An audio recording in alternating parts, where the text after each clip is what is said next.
The market pulsed with life, a chaotic symphony of voices haggling, baskets clinking, and the sharp scent of fresh herbs cutting through the evening air. Amid the crowd, an old lady shuffled forward, her steps slow but deliberate, as if each one carried the weight of a lifetime. She clutched a single coin, its edges worn smooth, and her eyes cloudy yet piercing fixed on the cashier with a story begging to be told. Her name was Eleanor, though no one in the market knew it. At 87, her frame was slight, her shawl frayed, but her presence held a quiet gravity that made the young cashier, Mia, pause. Eleanor placed a loaf of bread on the counter and slid the coin across, its surface etched with symbols Mia couldn't decipher. "This," Eleanor said, her voice low and trembling with reverence, "once belonged to a man who sailed across oceans to save a world he'd never see." Mia's fingers hesitated above the coin. It wasn't currency, not anymore. The market was a small one, tucked in the heart of a coastal town where everyone knew everyone. And yet Eleanor was a stranger, her face unfamiliar to the regulars. "Ma'am, I can't take this," Mia said gently, pushing the coin back. "It's not legal tender." Eleanor's lips curved into a faint smile, not of amusement, but of knowing. "It's worth more than you think," she replied, her eyes drifting to some unseen horizon. "It's a piece of history, a piece of him." Mia, barely 20, felt a shiver run through her. She'd heard stories of treasures and trinkets, but this felt different, like the coin carried a heartbeat. The market was winding down, vendors packing up under the amber glow of lanterns. Eleanor's gaze lingered on the coin, and Mia sensed she wasn't just buying bread. She was offering a glimpse into something sacred. "Tell me," Mia said, leaning forward, her curiosity outweighing protocol. "Who was he?" Eleanor's story began in fragments, as if she were piecing together a mosaic. The man was her husband, Thomas, a sailor in a war long faded from living memory. The coin, she said, was from a distant land, given to him by a stranger he'd saved during a storm that nearly sank his ship. "He was barely 20 himself," Eleanor whispered, "but he carried that coin through every battle, every night of doubt, like it was his promise to come home." Mia listened, the market's noise fading into a hum. Eleanor spoke of Thomas's courage, of nights spent waiting by the sea, of letters that arrived months late, stained with salt water. The coin, she said, was his talisman, a reminder of why he fought not for glory, but for the people he loved, for the world he believed could be better. "He came back," Eleanor said, her voice cracking. "But he wasn't the same. War carves pieces out of you, even when you win." The cashier's counter became a confessional. Mia, who'd grown up in a world of smartphones and fleeting trends, felt the weight of Eleanor's words settle into her bones. She glanced at the coin again, its surface catching the light. It wasn't just metal, it was a relic of sacrifice, a tether to a man who'd faced the abyss and returned. But then came the twist. A man's voice interrupted, sharp and impatient. "Eleanor, you're holding up the line." Mia turned to see a middle-aged man in a worn jacket, his face etched with frustration. He was Daniel, Eleanor's son, though he didn't introduce himself. His presence shifted the air like a cloud passing over the sun. "She does this," he said to Mia, his tone clipped. "Tell stories about that coin. It's just an old trinket, nothing special." Eleanor's face tightened, but she didn't argue. She took the coin back, her fingers trembling, and paid with a crumpled dollar bill instead. Mia watched, torn between the story she'd just heard and Daniel's dismissal. Was the coin truly a relic, or was it just an old woman's fantasy, a way to hold on to a past that was slipping away? As Eleanor shuffled off with her bread, Daniel lingered. "She's been like this since Dad died," he said, his voice softer now, almost apologetic. "She clings to that coin like it's him. I wish she'd let it go." Mia nodded, but her eyes followed Eleanor, who paused at the edge of the market, staring at the sea. The coin was back in her hand, glinting like a star against the dusk. Mia closed the register, her mind racing. She'd seen enough of the world to know that truth wasn't always in the facts, it was in the stories people carried, the ones they needed to survive. Eleanor's story wasn't done, and neither was the coin's. Mia felt it, like a thread pulling her toward something bigger than herself. The next evening, Mia found herself scanning the market for Eleanor. The coin haunted her, its strange symbols, its weight in her memory. She dreamed of it, a single glint in a storm-tossed sea, and woke with a question she couldn't shake. What was the coin's true story? Eleanor returned at dusk, her shawl pulled tight against the chill. The market was quieter tonight, the air heavy with the promise of rain. Mia's heart quickened as Eleanor approached, the same loaf of bread in hand, the coin glinting between her fingers. "You again," Mia said, trying to keep her voice light. "Got another story for me?" Eleanor's eyes softened, but there was a flicker of hesitation. "You listened yesterday," she said. "Most don't." She placed the coin on the counter, its edges catching the lantern light. "This isn't just Thomas's story," she continued. "It's hers, too." Mia's brow furrowed. Hers? Another figure in the mosaic was emerging, and she leaned closer, hungry for more. Eleanor spoke of a woman named Amara, a refugee Thomas had pulled from the wreckage of a ship during the war. She was from a land torn apart by conflict, her family lost to the chaos. The coin, Eleanor said, was Amara's last possession, a relic from her grandmother, pressed into Thomas's hand as thanks for her life. She told him it was cursed, Eleanor said, her voice dropping. Said it carried the weight of her family's pain. But Thomas didn't believe in curses. He believed in promises. Mia's hands stilled on the register. A cursed coin? It sounded like folklore, but Eleanor's voice held no trace of doubt. She described how Thomas carried it through battles, not as a charm, but as a reminder of Amara's survival, of the lives he could still save. "He wrote to me about her," Eleanor said. Said her eyes were like yours, full of questions, but afraid of the answers. The comparison startled Mia. She'd always felt like an outsider in this small town, her dreams too big for its narrow streets. Eleanor's words felt like a mirror, reflecting a part of herself she hadn't faced. But before she could respond, another voice cut through, a woman, older, with a sharp edge to her tone. "Eleanor, you're telling tales again, aren't you?" Mia turned to see a woman in her 60s, her hair streaked with gray, her eyes sharp and skeptical. She introduced herself as Clara, a retired librarian who'd known Eleanor for decades. "Don't fill the girl's head with nonsense," Clara said, waving a hand at the coin. "It's just an old token from some merchant ship. Thomas was a dreamer, and you've turned it into a legend." Eleanor's face fell, but she didn't snap back.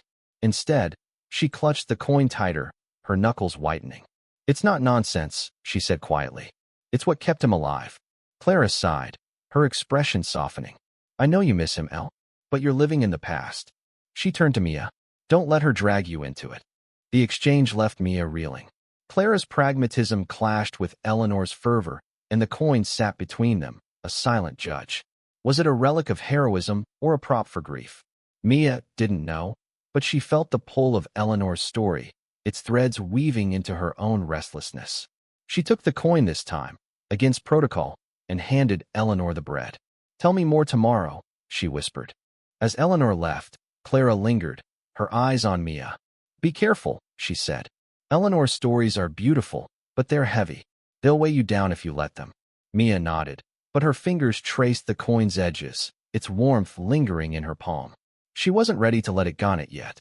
That night, Mia couldn't sleep. She searched online for the coin's symbols, finding nothing but dead ends. The more she thought about it, the more it felt like a puzzle with missing pieces. Eleanor's story wasn't just about Thomas or Amara, it was about her, too, about why she carried this coin through decades of loss.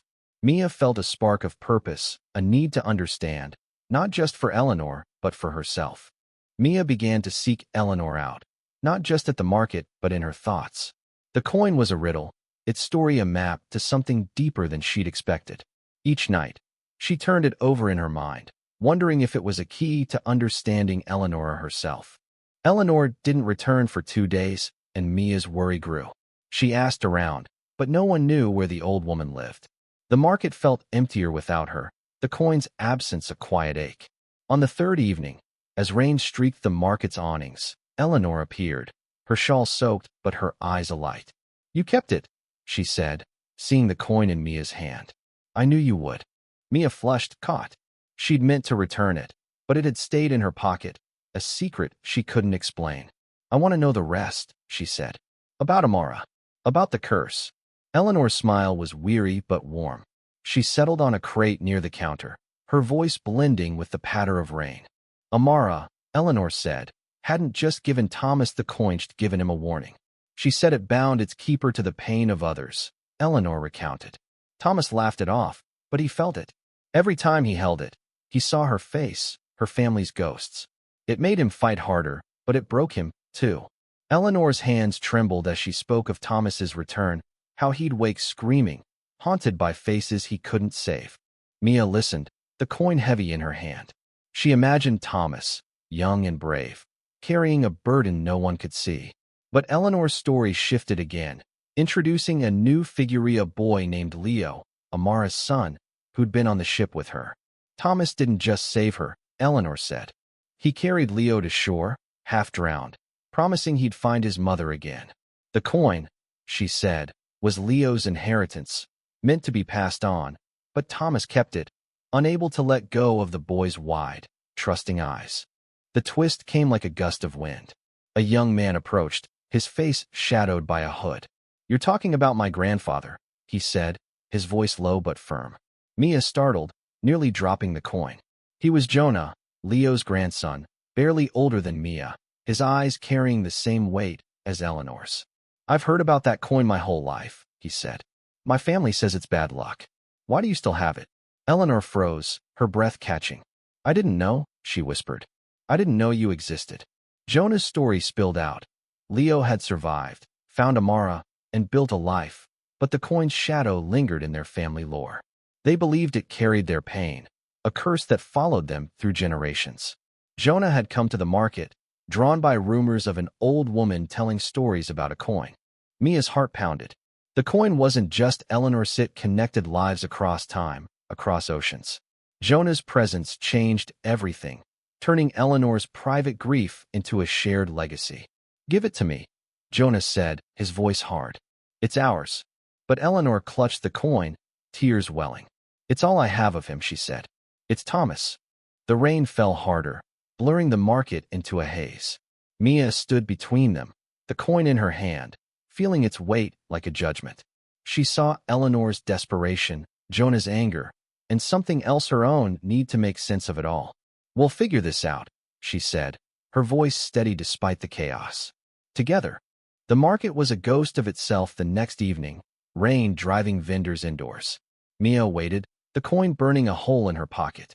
She'd promised Eleanor and Jonah she'd help, but the weight of their stories pressed against her, demanding answers she didn't have. Eleanor arrived first, her face pale but resolute. "I've carried it too long," she said, her voice barely above a whisper.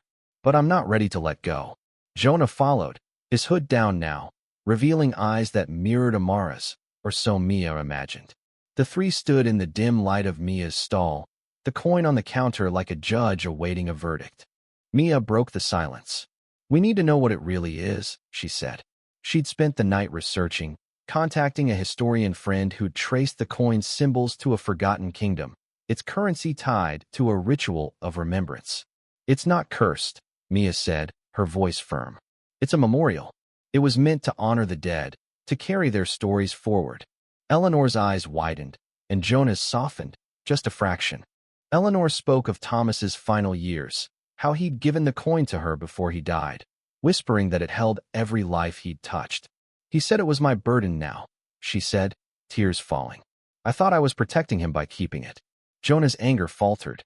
He shared his own story, Leo's life, Amara's strength, their family's belief that the coin had stolen their peace. "But maybe," he said, "it was their way of remembering, too." The twist deepened. Clara, the librarian, appeared, her face grim. She'd overheard Jonah's story and done her own digging.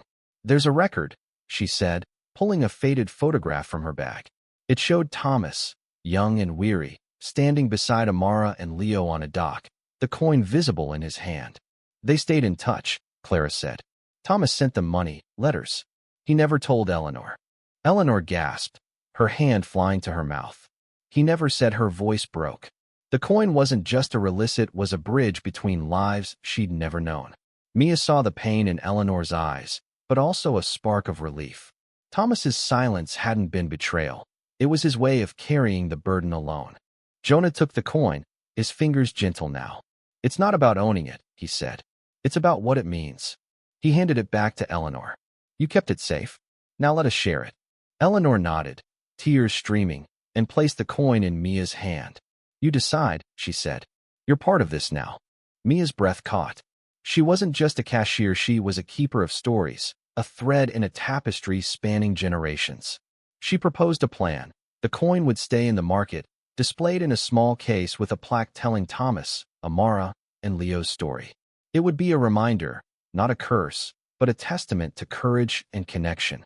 The market closed that night with a new kind of quiet. Eleanor and Jonah left together, their steps lighter, their voices mingling as they shared memories. Mia stayed behind, sketching the plaque's words in her mind. The coin wasn't hers, but its story was now part of her, urging her to live bigger, to listen deeper. As she locked the stall, Mia looked at the sea, its waves whispering of journeys and promises. The coin's story wasn't over, it was hers to carry forward, in her own way, into a world that needed its lessons of love and sacrifice.